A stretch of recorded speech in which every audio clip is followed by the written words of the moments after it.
Salut, c'est Megadriver 16. En ce samedi 4 juillet, c'est le grand jour, le grand départ du Tour de France 2015. Et c'est également le grand départ de cette série vidéo que je vais vous proposer à présent, qui sera un tour en temps réel, à savoir chaque étape, chaque jour où il y aura une étape, eh bien je sortirai une vidéo de la même étape sur ma chaîne, sur le jeu Tour de France 2015. Et pour ce projet de tour en temps réel, j'ai décidé de jouer avec la FDJ. La FDJ que l'on voit ici avec ses objectifs missions, gagner le tour avec Pinot et le classement par points avec Desmar, d'accord, ça c'est l'objectif or, argent, gagner le classement du meilleur grimpeur, d'accord, et finir dans les 15 premiers d'une étape de plaine avec Arnaud Desmar pour l'objectif bronze. On voit que cette équipe a 4 étoiles sur 5, hein, une belle équipe quand même, 79 en montagne, en note globale de l'équipe, 68 en chrono, hein, donc beaucoup plus faible là, et 80 en sprint, avec les leaders Thibaut Pinot, 25 ans, médaille d'argent avec la montagne avec une petite étoile au niveau de la montagne, une note générale de 80,7, et Arnaud Desmar, l'autre star de l'équipe, 24 ans, sprinter argent, donc la petite sigle avec une petite étoile au-dessus, et note générale de 78,4. Donc pour ce projet, effectivement, en ce jour de première étape sur le Tour de France dans la réalité, eh bien je vais faire la même étape avec la FDJ. On sélectionne donc l'équipe, je sélectionne toutes les étapes bien évidemment, à commencer tout de suite par le contre-la-montre en Hollande entre Utrecht et Utrecht, et je vais quand même faire un petit détour par la sélection des coureurs, donc bien évidemment Thibaut Pinot qui sera le leader désigné, et l'objectif principal de ce tour sera de jouer le classement général avec lui. Ensuite, en objectif secondaire, eh bien avec Arnaud Desmar, on va peut-être batailler un petit peu pour les sprints massifs, même c'est sûr, et puis pourquoi pas pour le maillot vert. Ensuite, on a Arthur Vichot, très bon puncher, hein, puncher bronze comme on voit. Alors il a quoi? Il a 66 en chrono, pavé 65. Bon, je sais pas si j'aurai beaucoup l'occasion de le jouer, dans le sens où je vais vraiment me concentrer sur même sur les étapes de puncher sur Thibaut Pinot, hein, pour pas qu'il se fasse qu'il perde de temps par rapport aux autres favoris. Donc bon, je le garde quand même parce que c'est un très bon élément. A priori, je le garde en tout cas. Les lieutenants en montagne, donc on voit Geniez avec son 76 en montagne, Kenny Elissonde, 76 également en montagne, et Arnold Jansson, 74 en montagne. Il est un petit peu moins lui. Bon, je pense que ces 3 lieutenants en montagne je vais les garder. Il y a combien en chrono? 66. Je pense déjà au chrono par équipe, hein. 66 en chrono, 60 en chrono, 64, et c'est pas très bon ça. Desmar il a 65, 66 pour Vichot. Bon, maintenant il va falloir en prendre, hein. Donc des bons en chronomètre. Donc Jérémy Roy, eh bien avec son 74 ans contre la montre, ça m'intéresse bien. Il faut également que je pense au pavé. Donc Johan Offredo, eh bien même s'il a que 68 en chrono, je le garde parce qu'il a un beau 75 au pavé. Entre Offredo et Desmar pour les pavés. Non, il est là Desmar, voilà, 77. Je pense que pour les pavés, on est bien épaulé avec de toute façon Thibaut Pinot qui est un petit peu cheaté quand même, hein, dans le jeu. S'il a 68 en pavé, c'est le meilleur des favoris derrière Nibali. Donc Arnaud Desmar et Offredo pour les pavés, je pense que ça suffira. Revenons au contre-la-montre. Pour le moment, j'ai que Jérémy Roy qui assure en contre-la-montre. Il me propose aussi Morabito, 69. On va regarder. Morabito, c'est quoi comme type de coureur? C'est un grimpeur. Il a 74. Bon, je vais privilégier les Français, donc Jansson. Et on va regarder par qui je pourrais remplacer Morabito dans une optique de chrono par équipe. Alors, Mouret, là, il est grimpeur quand même. Bon, il a que 72, mais il a 75 en chrono. Intéressant. Ladanius, 68 en chrono, non. Lebon, eh bien Lebon, il a 74 en chrono. Bon, c'est quand même moins bon que Mouret.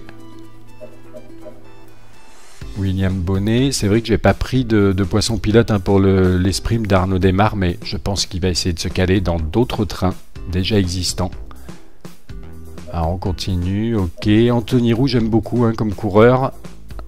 Mais là, 73 en chrono, non, le meilleur en chrono, ça va bien être Mouret. Hein.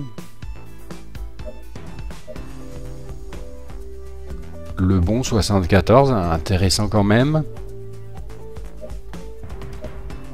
Mais non, on va quand même prendre Mouret.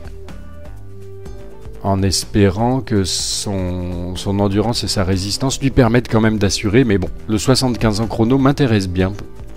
Donc je le prends, voilà. Pour le chrono, Thibaut Pinot sera épaulé principalement donc de Jérémy Roy et de Mouret.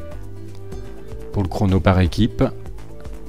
Et je pense qu'on est bon pour s'élancer dans ce Tour de France en temps réel, comme dans la réalité. Le grand départ, c'est aujourd'hui.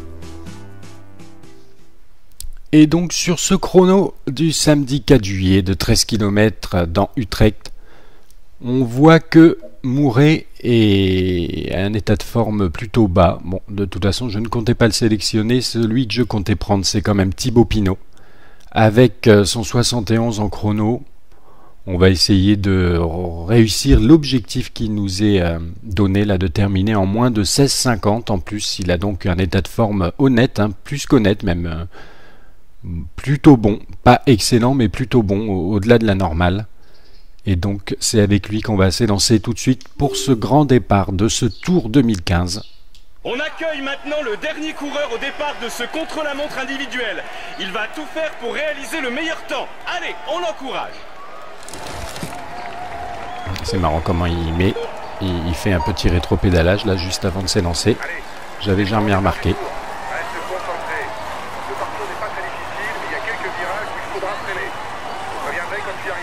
Bon, le directeur sportif va me prévenir quand les virages, il faudra freiner. Pour le moment, celui-là, ça passe sans freiner. Regardez cette petite vue intéressante là. Attention quand même que je m'amuse pas trop avec les différentes vues. Dans le sens, il faudrait pas que je rate une trajectoire à cause de ça. Mais je la trouve jolie. Allez, je relance un petit peu puisque j'ai relâché ma barre d'effort sur ce virage.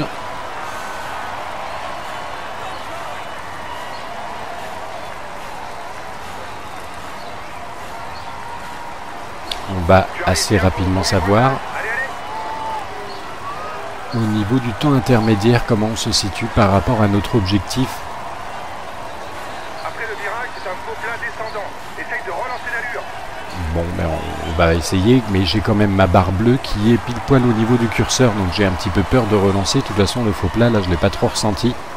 Après le pont, ça va tourner à gauche. Fais attention, tu devras sûrement freiner.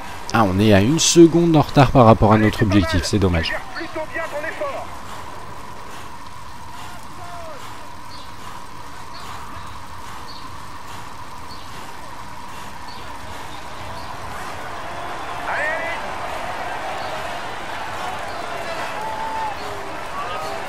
Il y a du monde hein, dans les rues d'Utrecht quand même. Pour ce chrono, ils ont bien rajouté des spectateurs là. Allez, je relance, puisque j'ai ralenti un petit peu.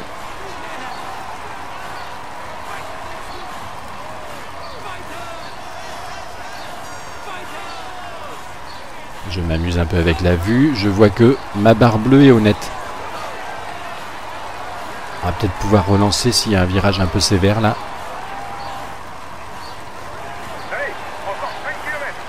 Allez, je relance à la sortie de ce virage. Eh bien, on a encore... Ah non, c'était le premier temps intermédiaire.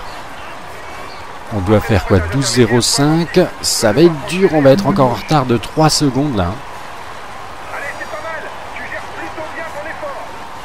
Celui-là, il est sévère. Oui. On relance tout de suite derrière. J'ai même été obligé de freiner un peu. La trajectoire n'était pas optimum. Allez Thibaut, attention là, la petite alerte en bas à droite qui nous dit qu'on est à moins de 20% de notre énergie. Mais on est quand même dans le final. Allez, il faut bien le négocier celui-là. Je relâche l'accélérateur, je relance tout de suite en sortie de virage. Attention à la fringale, on voit les côtés de l'écran, les coins qui commencent à se noircir. C'est qu'on est vraiment à la limite. Et oui, on s'accroche, je veux bien m'accrocher, mais il ne faut pas que je détruise tout mon bleu. Oh, j'en ai plus là. Mais j'ai encore du rouge, alors on va y aller à fond là. Et j'ai même mis un peu de temps à démarrer pour mettre le sprint final. J'avais quand même du rouge qui me permettait de sprinter d'un petit peu plus loin. Mais bon. On va regarder tout de suite les résultats. Donc avec la victoire de Cancellara. Avec un état de forme excellent. Donc effectivement, il s'est imposé sur ce contre-la-montre d'ouverture du Tour de France 2015 et portera donc le maillot jaune. À 3 secondes, on a du Moulin, Tony Martin à 4 secondes, Van Garderen plus loin, Chavanel, etc., etc. Regardons un petit peu du côté des favoris. On a Perrault là quand même qui est pas mal. À 22 secondes, Froome à 26. J'ai toujours pas vu Nibali. Voilà, Contador est ici à la 30e place à 39 secondes. Et toujours pas de Thibaut Pinot. Hein. Talanski, tiens, Richie Porte. Roy est là. Nibali est là à 47 secondes. Mais on est loin, nous. Ah, c'est même pas moi là. C'est Offredo encore, d'accord. Démarre Thibaut Pinot, voilà, enfin à 1,01, donc on perd quand même 40 secondes sur Froome par exemple, un petit peu moins sur Contador et Nibali, donc on est 76e à 1,01, et donc le classement général bien évidemment qui représente le résultat de ce chrono. Est-ce qu'on a réussi? Oui, pourtant on était en retard au niveau des objectifs des temps intermédiaires, mais par contre là, au final, on a réussi à finir en moins de 16,50. Je suis content, ça nous fait quand même un peu de récup, même si en début de tour c'est pas forcément le plus important sur les 2-3 premières étapes, mais en tout cas, c'est sympathique. On a remporté notre premier objectif sur ce tour. Et on verra demain, donc on s'élancera pour la deuxième étape entre Utrecht et Zélande. Je vous dis à demain pour la suite de ce tour avec Thibaut Pinot, tour en temps réel.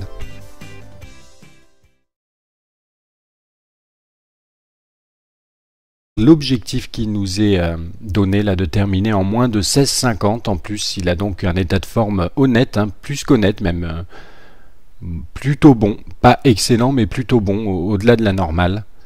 Et donc c'est avec lui qu'on va s'élancer tout de suite pour ce grand départ de ce Tour 2015. On accueille maintenant le dernier coureur au départ de ce contre-la-montre individuel. Il va tout faire pour réaliser le meilleur temps. Allez, on l'encourage. C'est marrant comment il met. Il fait un petit rétro-pédalage là juste avant de s'élancer. J'avais jamais remarqué. Reste concentré. Ce parcours n'est pas très difficile, mais il y a quelques virages où il faudra freiner. Je reviendrai quand tu y arriveras. Bon, le directeur sportif va me prévenir quand les virages, il faudra freiner. Pour le moment, celui-là, ça passe sans freiner. Regardez cette petite vue intéressante là. Garde-en pour la fin. Attention quand même que je m'amuse pas trop avec les différentes vues. Dans le sens, il faudrait pas que je rate une trajectoire à cause de ça. Mais je la trouve jolie. Allez, je relance un petit peu puisque j'ai relâché ma barre d'effort sur ce virage.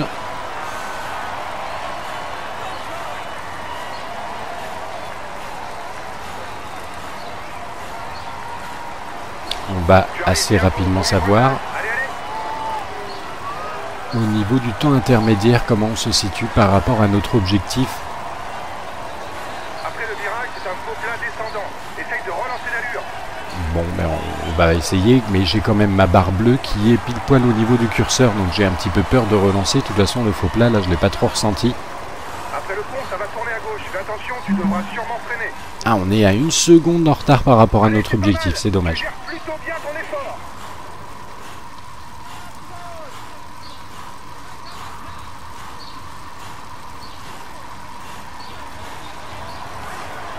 Allez, allez.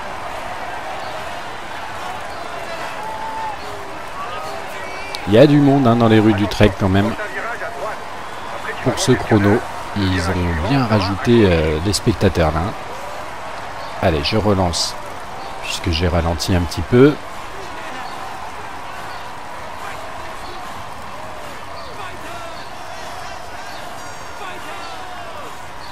Je m'amuse un peu avec la vue. Je vois que ma barre bleue est honnête. On va peut-être pouvoir relancer s'il y a un virage un peu sévère là.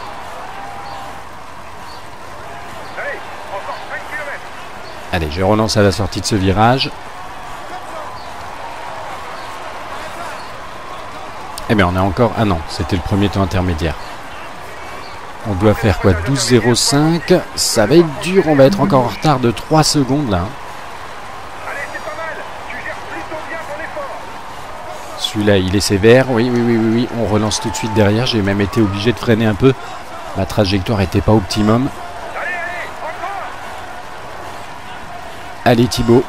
Attention là, la petite alerte en bas à droite qui nous dit qu'on est à moins de 20% de notre énergie. Mais on est quand même dans le final. Allez, il faut bien le négocier celui-là. Je relâche l'accélérateur. Je relance tout de suite en sortie de virage. Attention à la fringale, on voit les côtés de l'écran, les coins qui commencent à se noircir, c'est qu'on est vraiment à la limite. Et oui, on s'accroche, je veux bien m'accrocher, mais il ne faut pas que je détruise tout mon bleu. Oh, j'en ai plus là. Mais j'ai encore du rouge, alors on va y aller à fond là. Et j'ai même mis un peu de temps à démarrer pour mettre le sprint final. J'avais quand même du rouge qui me permettait... de sprinter d'un petit peu plus loin. Mais bon. On va regarder tout de suite les résultats. Donc avec la victoire de Cancellara. Avec un état de forme excellent. Donc effectivement. Morabito c'est quoi comme type de coureur? C'est un grimpeur. Il a 74. Bon je vais privilégier les Français. Donc Janson. Et on va regarder par qui je pourrais remplacer Morabito dans une optique de chrono par équipe. Alors Mouret là il est grimpeur quand même. Bon, il a que 72 mais il a 75 en chrono. Intéressant. Ladanius 68 en chrono, non. Lebon. Eh bien Lebon il a 74 en chrono. Bon c'est quand même moins bon que Mouret. William Bonnet, c'est vrai que j'ai pas pris de poisson pilote hein, pour les sprints d'Arnaud Desmar, mais je pense qu'il va essayer de se caler dans d'autres trains déjà existants. Alors on continue, ok. Anthony Roux j'aime beaucoup hein, comme coureur, mais là 73 en chrono, non le meilleur en chrono ça va bien être Mouret. Hein. Le bon 74, hein, intéressant quand même. Ben non, on va quand même prendre Mouret en espérant que son endurance et sa résistance lui permettent quand même d'assurer. Mais bon, le 75 en chrono m'intéresse bien. Donc je le prends, voilà. Pour le chrono, Thibaut Pinot sera épaulé principalement donc de Jérémy Roy et de Mouret pour le chrono par équipe. Et je pense qu'on est bon pour s'élancer dans ce Tour de France en temps réel. Comme dans la réalité, le grand départ, c'est aujourd'hui. Et donc sur ce chrono du samedi 4 juillet de 13 km dans Utrecht, on voit que Mouret est à un état de forme plutôt bas. Bon, de toute façon, je ne comptais pas le sélectionner. Celui que je comptais prendre, c'est quand même Thibaut Pinot. Avec son 71 en chrono, on va essayer de réussir.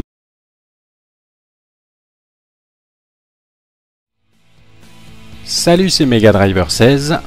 En ce samedi 4 juillet, c'est le grand jour, le grand départ du Tour de France 2015.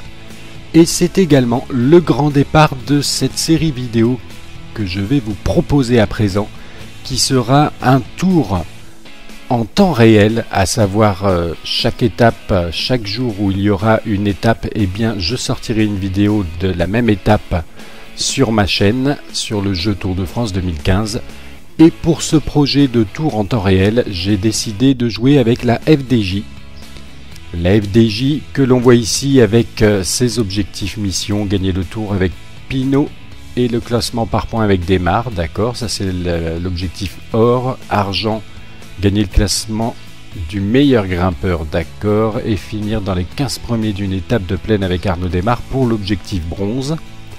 On voit que cette équipe a 4 étoiles sur 5, hein, une belle équipe quand même, 79 en montagne, en note globale de l'équipe, 68 en chrono, hein, donc beaucoup plus faible là, et 80 en sprint, avec les leaders Thibaut Pinot, 25 ans, médaille d'argent, avec la montagne avec une petite étoile au niveau de la montagne, une note générale de 80,7, et Arnaud Desmar, l'autre star de l'équipe, 24 ans, sprinter argent, donc la petite sigle avec une petite étoile au-dessus, et note générale de 78,4. Donc pour ce projet, effectivement, en ce jour de première étape sur le Tour de France dans la réalité, eh bien je vais faire la même étape avec la FDJ. On sélectionne donc l'équipe, je sélectionne toutes les étapes bien évidemment, à commencer tout de suite par le contre-la-montre en Hollande entre Utrecht et Utrecht, et je vais quand même faire un petit détour par la sélection des coureurs, donc bien évidemment Thibaut Pinot qui sera le leader désigné, et l'objectif principal de ce tour sera de jouer le classement général avec lui. Ensuite, en objectif secondaire, eh bien avec Arnaud Desmar, on va peut-être batailler un petit peu pour les sprints massifs, même c'est sûr, et puis pourquoi pas pour le maillot vert. Ensuite, on a Arthur Vichot, très bon puncher, hein, puncher bronze comme on voit. Alors il a quoi? Il a 66 en chrono, pavé 65. Bon, je sais pas si j'aurai beaucoup l'occasion de le jouer, dans le sens où je vais vraiment me concentrer sur même sur les étapes de puncher sur Thibaut Pinot, hein, pour pas qu'il se fasse qu'il perde de temps par rapport aux autres favoris. Donc bon, je le garde quand même parce que c'est un très bon élément. A priori, je le garde en tout cas. Les lieutenants en montagne, donc on voit Geniez avec son 76 en montagne, Kenny Elissonde, 76 également en montagne, et Arnold Jansson, 74 en montagne. Il a un petit peu moins lui. Bon, je pense que ces 3 lieutenants en montagne je vais les garder. Il y a combien en chrono? 66. Je pense déjà au chrono par équipe, hein. 66 en chrono, 60 en chrono, 64, et c'est pas très bon ça. Desmar, il a 65, 66 pour Vichot. Bon, maintenant il va falloir en prendre, hein. Donc des bons en chronomètre. Donc Jérémy Roy, eh bien avec son 74 ans contre la montre, ça m'intéresse bien. Il faut également que je pense au pavé. Donc Johan Offredo, eh bien même s'il a que 68 en chrono, je le garde parce qu'il a un beau 75 au pavé. Entre Offredo et Desmar pour les pavés. Non, il est là, Desmar, voilà, 77. Je pense que pour les pavés, on est bien épaulé avec de toute façon Thibaut Pinot qui est un petit peu cheaté quand même, hein, dans le jeu. S'il a 68 en pavé, c'est le meilleur des favoris derrière Nibali. Donc Arnaud Desmar et Offredo pour les pavés, je pense que ça suffira. Revenons au contre-la-montre. Pour le moment, j'ai que Jérémy Roy qui assure en contre-la-montre. Il me propose aussi Morabito, 69. On va regarder.